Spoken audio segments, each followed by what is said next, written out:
आप सभी का स्वागत है इकोनॉमिक्स क्लास में।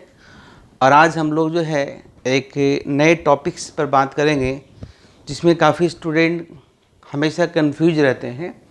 और वो बेसिक कंसेप्ट है कि हम लोग पढ़ेंगे रेवेन्यू। बेसिकली इसे हम लोग कहते हैं concept of revenue. Concept of revenue, concept of revenue. ये अगर बीपीएससी मेंस की तैयारी करते हैं, अगर बीपीएससी मेंस में ऑप्शनल की तैयारी करते हैं तो उसमें आप पढ़ते होंगे मार्केट। तो मार्केट में आपको दो चीज़ चाहिए, एक है मार्केट, एक है डिमांड का concept, supply concept, production concept, cost का कंसेप्ट, और इसमें एक भूमिका होती है रेवेन्यू का कंसेप्ट। बेसिकली रेवेन्यू का मतलब होता है आगम। आगम का मतलब हिंदी में से आगम कहते हैं। हिंदी में से क्या कहते हैं? रेवेन्यू को हिंदी में कहा जाता है आगम। ये क्या होता है? देखिए, आप अगर पहले का वीडियो देखेंगे तो उसमें एक चैप्टर्स होगा प्रोडक्शन, उसको भी पढ़िए। उसके बाद कॉस्ट होगा, उसको भी पढ़िए। उसके बाद रेवेन्यू पढ़िए। उसके बाद जब मार्केट पढ़ाएंगे तो आपको मार्केट की सारी बातें समझ में आपको आएगी। बेसिकली जो रेवेन्यू होता है वो रेवेन्यू होता क्या है समझिए। जब आप किसी सामान को या जब हम किसी सामान को या जब कोई प्रोड्यूसर किसी वस्तु को बनाती है तो उसमें जो खर्च लगते हैं उसे कॉस्ट कहा जाता है, जैसा कि मैंने पहले बताया। अब वो बनी हुई सामान को बाज़ार में बेचा जाता है, उससे जो हमें आय प्राप्त होती है उससे हम लोग रेवेन्यू करते हैं। क्लियर समझ में आया? What is revenue? Revenue is the total money receipt which are obtained by selling the product in the market. बाज़ार में बने हुए वस्तुओं को बेचने पर जो आपका सेलर्स को आय होती है उसे हम लोग रेवेन्यू कहते हैं, है ना। आप लिख सकते हैं, लिखिए meanings of revenue. Meanings of revenue, meanings of revenue, meanings of revenue. आगम का अर्थ, आगम का अर्थ लिखिए। Revenue is the total money receipt which are obtained by selling the product in the market. In the market लिखिए आगम, है ना। बने हुए उत्पाद को, ऐसे लिखिए, बने हुए उत्पाद को बाजार में बेचने पर जो आय प्राप्त होती है, जो आय प्राप्त होती है उसे आगम कही जाती है। उसे आगम कही जाती है। उसे आगम कही जाती है। अब बेसिकली देखिए, जो रेवेन्यू होता है ना, टोटल रेवेन्यू, यानी कि टी आर इक्वल टू होता है पी इंटू क्यू। पी का मतलब प्राइस, पी का मतलब प्राइस ऑफ प्रोडक्ट, और क्यू मतलब क्वांटिटी या यूनिट ऑफ क्वांटिटी, है ना। जैसे मान लिया कि अगर 4 रुपये केजी कोई वस्तु है, आप 3 किलो बाजार बेचे तो 12 रुपये प्राप्त हुआ। तो ये 12 रुपये क्या हुआ? आपकी आगम हुई, आपकी रेवेन्यू हुई, है ना। कंसेप्ट समझाया? रेवेन्यू क्या होता है? तो revenue is the total money receipt which are obtained by selling the product in the market. बाजार में बने हुए उत्पाद को बेचने पर जो आय प्राप्त होती है सेलर को, उसे रेवेन्यू कहा जाता है। समझ गए? अब देखिए, हम लोग सीखेंगे types of revenue. Types of revenue, आगम के प्रकार, आगम के प्रकार। इसको 1 2 3 करके देखते हैं। 1 2 और 3। सबसे पहला है, जैसे कहते हैं टोटल रेवेन्यू, जो आपको हम पढ़ाएं, प्राइस इंटू क्वांटिटी होती है। दूसरा है एवरेज रेवेन्यू, ये होता है total revenue divided by output. और एक होता है मार्जिनल रेवेन्यू, यानी कि total revenue n minus T R N minus 1, जहाँ पर टी आर एन क्या है? तो करेंट टोटल रेवेन्यू, और टी आर एन माइनस 1 क्या है? तो प्रीवियस रेवेन्यू। तो करेंट में अगर प्रीवियस हम बताएंगे निकाल देंगे तो हमें जो है वो मिलेगा मार्जिनल। मार्जिनल का अर्थ मैंने कई एक बार समझाया है, या इसको और भी अलग से लिखते हैं, या लिखा जाता है MR equal to change in total revenue due to change in output. या अगर डिफरेंशिएशन मैथमेटिक्स आता है तो मार्जिनल रेवेन्यू निकालते हैं DTR बाई DQ। ये ऑप्शनल है, जिसे डिफरेंशिएशन आता है, जिन्हें नहीं आता है इसकी ज़रूरत आपको नहीं है, यानी ये वाला ऑप्शनल है। ये दोनों याद रखिए। अब तीनों को हम लोग मतलब से, ये तो आपको समझ में आ गया टोटल रेवेन्यू, है ना। अब समझते हैं एवरेज रेवेन्यू। तो लिखिए, इसको नोट कीजिए, नोट कीजिए।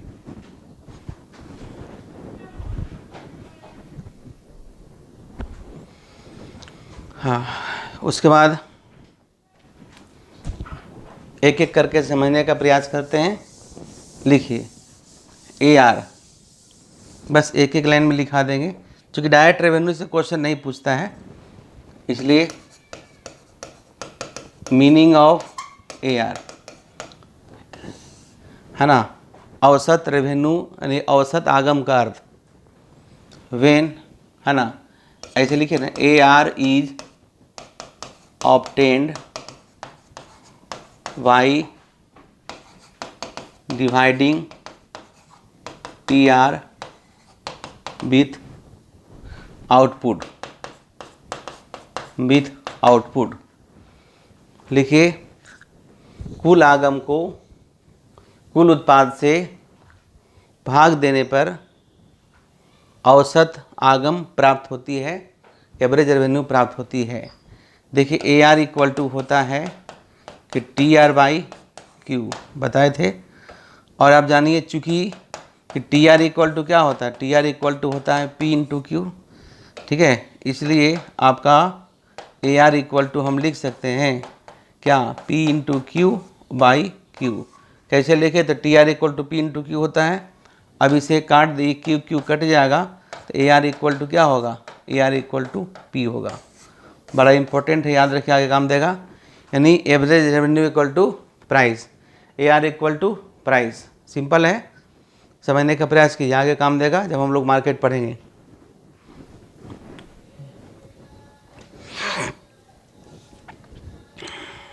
नोट किए, हाँ। चलिए आगे लिखते हैं, आगे लिखते हैं meanings of marginal revenue, meanings of marginal revenue, meanings of marginal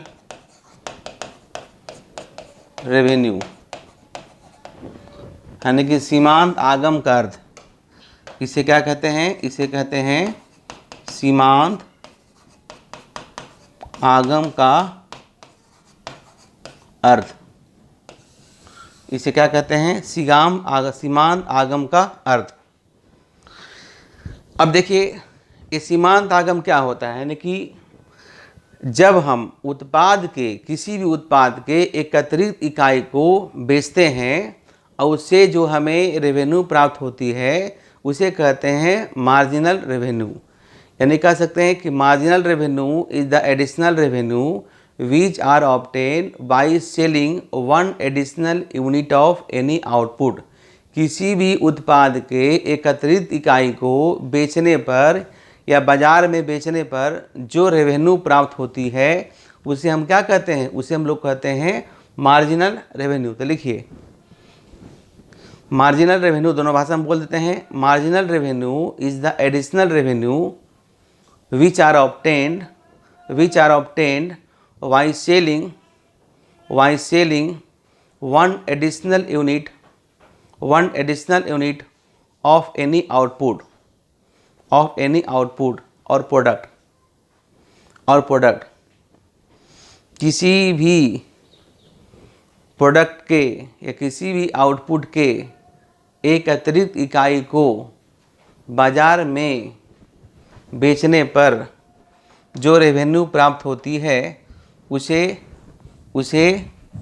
उसे सीमांत आगम कहा जाता है ना। Symbolically it is represented as, symbolically हम इसे इस प्रकार से लिख सकते हैं कि AMR इक्वल टू होता है TRN माइनस TRN-1, हम पहले भी बताए हैं, ठीक है। और AMR इक्वल टू होता है change in TR by change in Q, और AMR इक्वल टू होता है, जब डिफ्रेंशिएशन आता है तो नहीं आता तो कोई ज़रूरी आपका नहीं है ना। बेसिकली जब किसी फंक्शन को फर्स्ट टाइम डिफ्रेंशिएट करते हैं तो उससे हमें मार्जिनल प्राप्त होता है। मार्जिनल मतलब स्लोप, मार्जिनल मतलब रेट ऑफ चेंज, है ना, याद रखिए, बहुत बार हम पहले ही बताए हैं मार्जिनल का मतलब, इसको नोट कीजिए।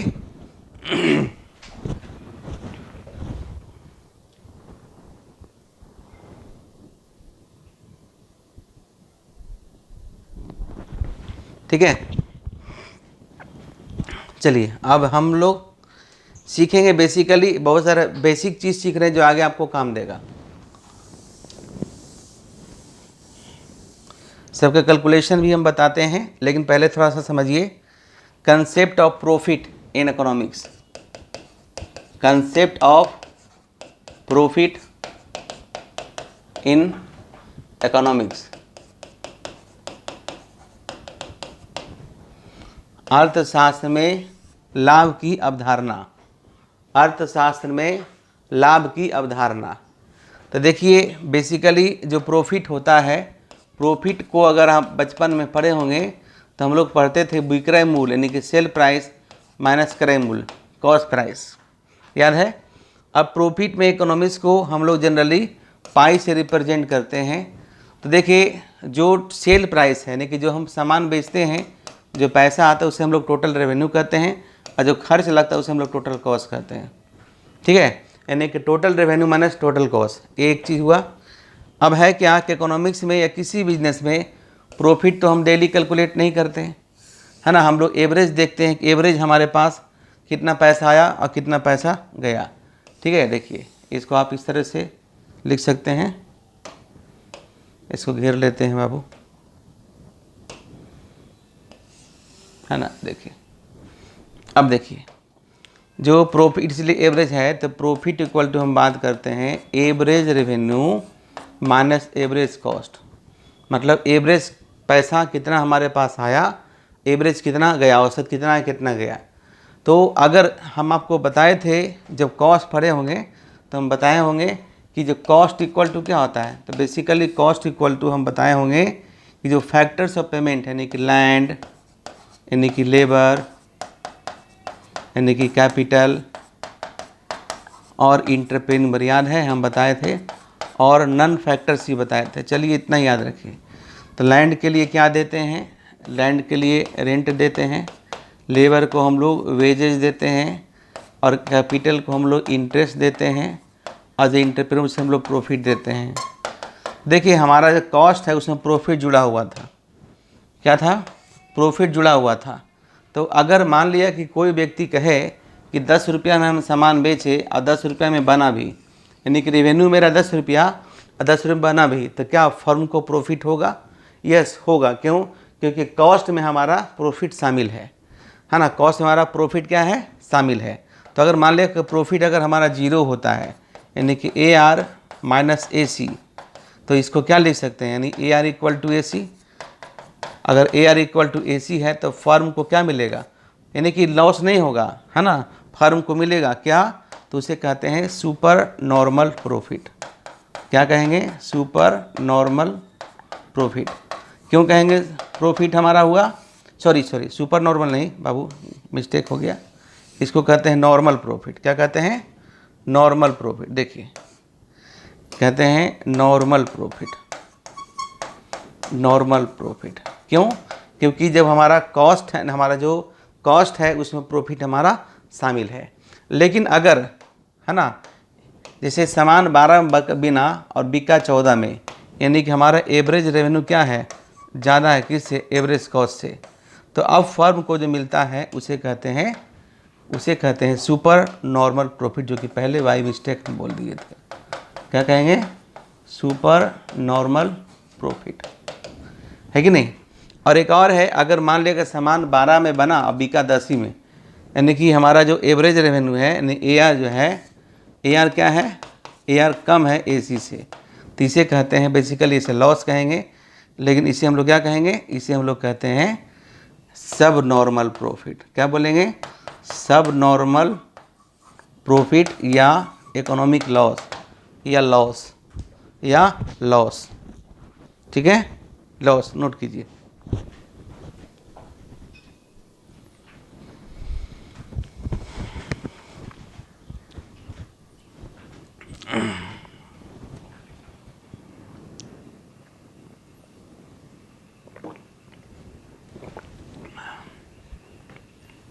ये सारे चीज़ मार्केट में आपको, जब हम मार्केट पढ़ाएंगे या जब मार्केट पढ़िएगा, जहाँ कहीं पढ़िएगा, तो सारी बातें वहाँ आपको काम देगा। बिना कॉस्ट का, बिना प्रोडक्शन का, बिना कॉस्ट का, और बिना आपका डिमांड सप्लाई का, और बिना आपका जो है रेवेन्यू का मार्केट समझ में आए।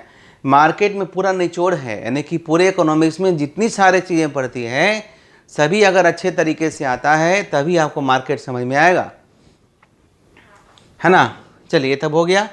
अब देखिएगा concept of revenue under different market condition. तो हम लोग मार्केट अभी पढ़ा नहीं रहे हैं, बस हम लोग बात कर रहे हैं कि डिफरेंट मार्केट कंडीशंस में रेवेन्यू का कंसेप्ट कैसा होगा। तो हेडिंग दे दीजिए, concept of revenue under different market condition, है ना। अलग अलग, है ना, बाजार, अलग अलग बाजारों में, है ना, आगम की अवधारणा, आगम की अवधारणा। वैसे मार्केट बेसिकली दो प्रकार का होता है। ए है आपका मार्केट, आगे पढ़िएगा, मार्केट मतलब बाजार, जो पढ़ना है। तो इसमें आपका है, एक है परफेक्ट कंपटीशन, देखिए इसमें एक है परफेक्ट कंपटीशन और एक है इम्परफेक्ट कंपटीशन। एक है परफेक्ट कंपटीशन, परफेक्ट कंपटीशन जिसे हम लोग कहते हैं पूर्ण प्रतियोगिता। एक है इम्परफेक्ट कंपटीशन, क्या है, इम्परफेक्ट कंपटीशन। और आप अलग से इसे मोनोपोली कर सकते हैं, लेकिन कहीं कहीं पे एक ही रहता है। चलिए मोनोपोली कर लेते हैं, मोनोपोली, हम इसको अलग अलग बताएंगे। Perfect competition, basically perfect competition का जो विचारधारा है वो एडम स्मिथ दिए थे। कौन दिए थे, एडम स्मिथ को हम लोग फादर ऑफ इकोनॉमिक्स भी कहते हैं। और इम्परफेक्ट कंपटीशन का, या फिर इसके अंदर बहुत सारे मॉडल्स है, जैसे कि इसमें आपका मोनोपोलिस्टिक कंपटीशन है, ओलिगोपोली है, डिओपोली है, डिओस में बहुत सारे अलग अलग चीज़ें पढ़ेंगे। लेकिन जो इम्परफेक्ट कंपटीशन की जो विचारधारा है, बेसिकली मिस्टर जो है आपका, जिसमें हम लोग कहते हैं ई चैम्बरलिन और जो है मिसेस जॉन रॉबिन्सन, दोनों ने 1933 में दिए थे। तो इसके बारे में हम लोग पढ़ेंगे, अभी मार्केट कुछ नहीं पढ़ रहे हैं, लेकिन परफेक्ट कंपटीशन के बारे में थोड़ा सा बता दें, क्योंकि हम परफेक्ट कंपटीशन के बारे में थोड़ा सा बताएंगे, तभी ना आप रेवेन्यू समझेंगे परफेक्ट कंपटीशन होता क्या है। ठीक है, तो चलिए पहले हम आपको 2-3 लाइन लिखिए आपकी परफेक्ट कंपटीशन होता क्या है, उसके बाद मार्केट में हम डिटेल में करेंगे। लिखिए perfect competition,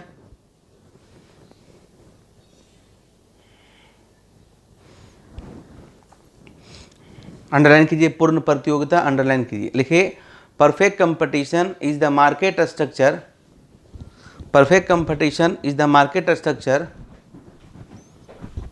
in which there is large number of buyers, in which there is large number of buyers and large number of sellers producing and selling homogeneous product, producing and selling homogeneous product, producing and selling homogeneous product, producing and selling homogeneous product. आगे लिखाएंगे, लिखिए पूर्ण प्रतियोगिता बाजार एक ऐसी बाजार की व्यवस्था है, पूर्ण प्रतियोगिता बाजार एक ऐसी बाजार व्यवस्था है जिसमें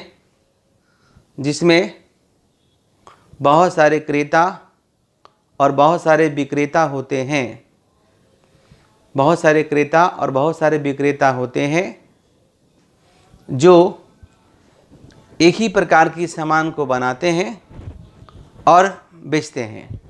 जो एक ही प्रकार के सामान को बनाते हैं और बेचते हैं, एक ही प्रकार के सामान को हम लोग होमोजीनस प्रोडक्ट कहते हैं। क्या कहेंगे? होमोजीनस कहेंगे। अब देखिए इसमें हम डिटेल में करेंगे आगे, क्योंकि जब सब सामान एक ही प्रकार का होगा तो सबका दाम भी एक ही होगा। तो इसमें एग्जाम्पल लिया गया है कि लिखिए कि इन द पावर चेंज कर ले, in perfect competition market each and every product are sold at equal price और identical price. In perfect competition market each and every product are sold at equal price और identical price. पूर्ण प्रतियोगिता बाजार में सभी वस्तुओं को, सभी उत्पादों को एक ही दाम पर बेचा जाता है।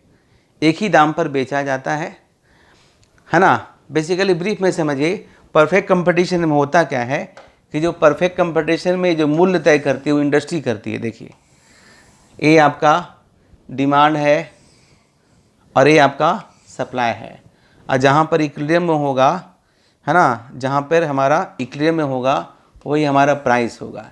ये बेसिकली क्या है, देखिए इसको हम लोग कहते हैं इंडस्ट्री।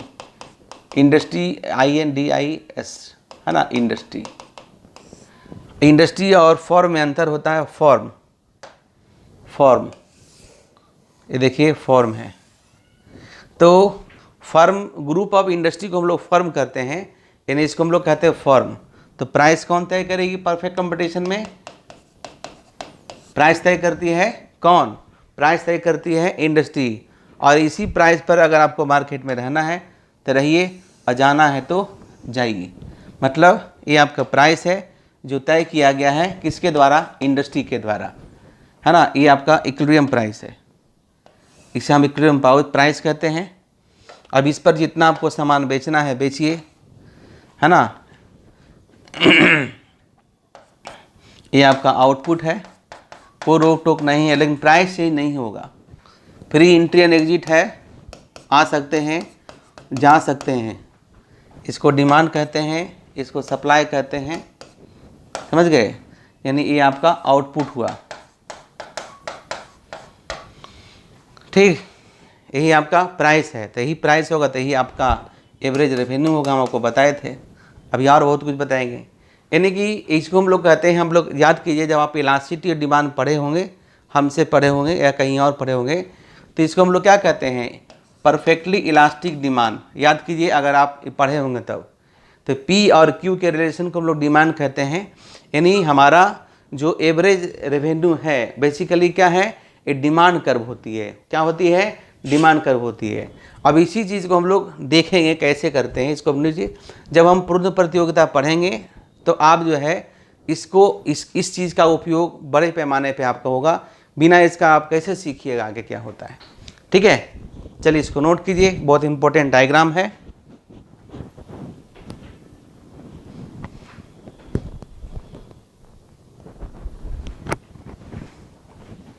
ठीक है, चलिए अब निकाल के दिखाते हैं।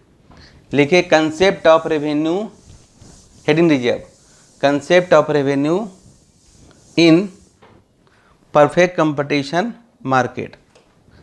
Concept of revenue in perfect competition market. तो इसे देखिए,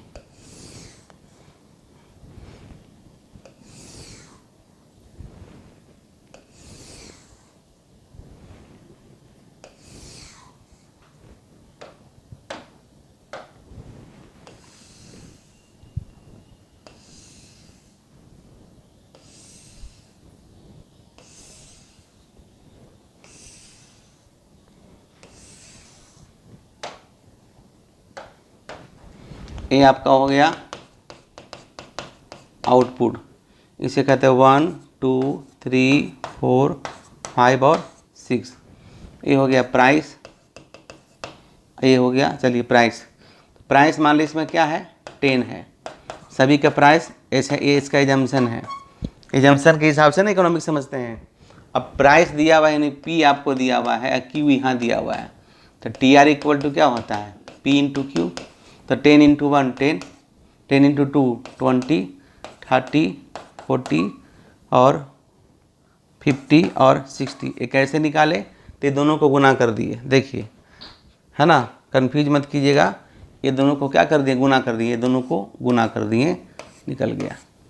ठीक है, अब हमें निकालना है क्या? तो हमें निकालना, अगर एवरेज रेवेन्यू है तो ए आर क्या होता है? A R equal to the T R by Q. तो टी आर दिया, देखिए यहाँ 10, क्यू क्या है 1, तो हो जाएगा 10, फिर 20, ए दिया हुआ 2, हो जाएगा 10, 30 वाई 3 तो 10, 40 वाई 4 तो 10, 50 वाई 5 तो 10 और 60 वाई 6 तो 10। निकल गया। अब देखिए, अगर निकालना हो क्या हमें चाहिए मार्जिनल रेवेन्यू। तो मार्जिनल रेवेन्यू क्या होगा?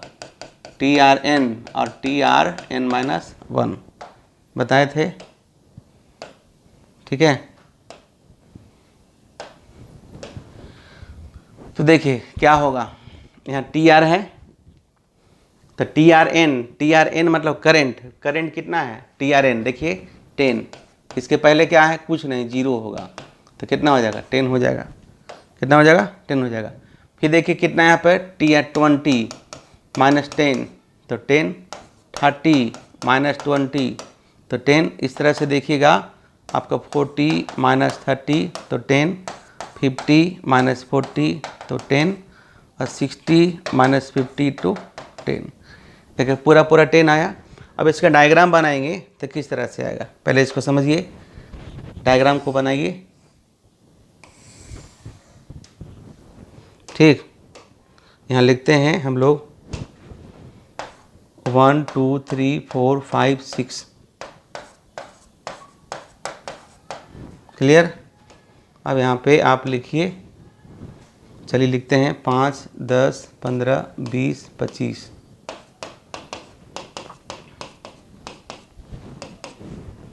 इधर लीजिए प्राइस एंड रेवेन्यू,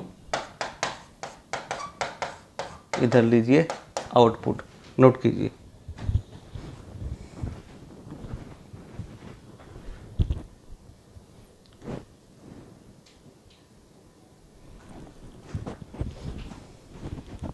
ठीक है, अब देखिए अगर हम बनाते हैं तो कैसा आएगा, बोर्ड पे देखिए। देखिए हम मान लिया कि आप एवरेज रेवेन्यू को लेते हैं या प्राइस को लेते हैं, तो 0 है तो 10 है ना जी, 0 है तो 10 है, 1 है तो 10 है, देख रहे हैं ना, 1 है तो 10 है, 2 है तो 10 है, 3 मतलब हर बार 10 ही है। तो जब डायग्राम बनाते हैं, है ना, तो आपको इस तरीके से आएगा सीधा, ये आपको आएगा। ये क्या है आपका, यानी आपका P है, ये आपका P है ना, ये आपका P है और यही आपका AR है ना। देखिए यही आपका AR है, यही आपका MR है, यही आपका MR होगा, है ना। नोट कीजिए फिर लिखिएगा। देखिए in perfect competition market P equal to AR equal to MR। In perfect competition market P equal to AR equal to MR, full stop. There is so, ऐसा इसलिए there is so because in perfect competition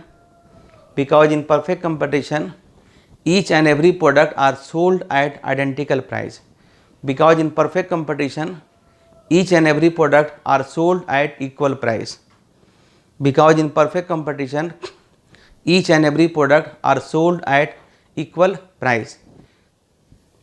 लिखिए पूर्ण प्रतियोगिता बाजार में P equal to AR equal to MR होता है। पूर्ण प्रतियोगिता बाजार में P equal to AR equal to MR होता है, क्योंकि पूर्ण प्रतियोगिता बाजार में सभी वस्तुओं का मूल्य एक ही प्रकार का होता है, सभी वस्तुओं का मूल्य एक ही होता है, समान होता है। क्यों होता है? क्योंकि सब सामान एक ही प्रकार का होता है। ठीक है, आगे लिखिए इन परफेक्ट कंपटीशन मार्केट जो डिमांड, इसी को डिमांड कर्व कहते हैं। डिमांड कर्व क्या है? परफेक्टली इलास्टिक, हम बताए होंगे परफेक्टली इलास्टिक है पूर्ण प्रतियोगिता बाजार में जो मांग की रेखा है पूर्णता क्या होती है, इलास्टिक होती है, पूर्णता आपका इलास्टिक होती है।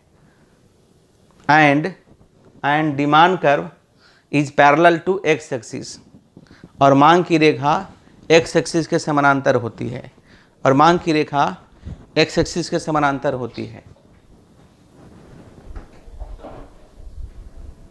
और मांग की रेखा एक्स एक्सिस के समानांतर होती है।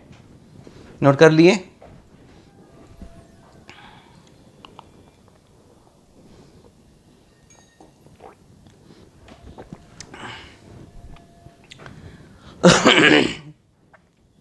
देखिए, इसको एक दो बार घर पे कीजिएगा, आपको अच्छे तरीके से समझ में आएगा। ये बेसिक कंसेप्ट है। इसका दूसरा पार्ट मैं बताऊंगा, दूसरा पार्ट में कि जो हमारा इम्परफेक्ट कंपटीशन है, उस इम्परफेक्ट कंपटीशन में हमारा रेवेन्यू कर्व कैसा होता है। लेकिन उसके बाद फिर मार्केट हम लोग अलग से डिस्कस करेंगे, क्योंकि बिना इसके तो आपको मार्केट समझ में आपको आने से है नहीं। क्लियर? तो आज यहीं तक रखते हैं, और आप में थोड़ा सा प्रयास कीजिए, आप इकोनॉमिक्स सीखिएगा। इकोनॉमिक्स बहुत ही आसान सब्जेक्ट है अगर आप चाहेंगे तो। क्लियर? चलिए, फिर हम लोग अगले दिन कुछ नए टॉपिक के साथ मिलेंगे। Thank you.